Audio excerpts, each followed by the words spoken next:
From Forward Operating Base Pasab.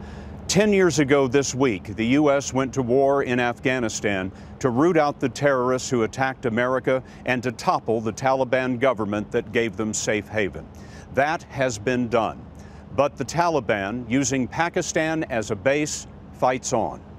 In a CBS News poll out tonight, we asked Americans if the war has been mostly a success. 39% said yes, but 50% said no. We asked whether U.S. forces should be decreased, and 62% said yes.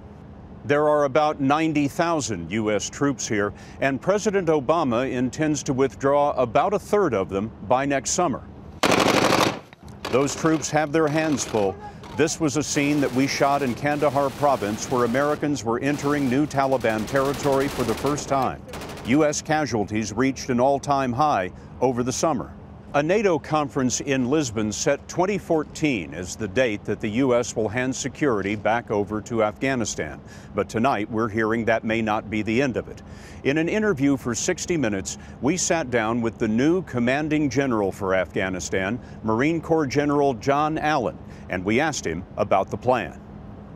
Well, the plan is to win. The plan is to be successful. And so while some folks might hear that we're departing in 2014 as a result of the Lisbon conference and the process of transition, we're actually going to be here for a long time.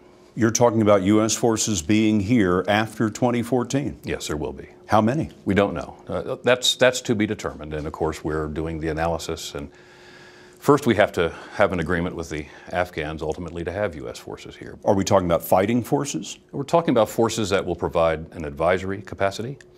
And we may even have some form of counter-terrorist force here to continue the process of developing the Afghans' counterterrorism capabilities.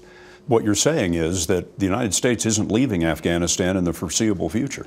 Well, that's an important message. Afghanistan is not going to be abandoned.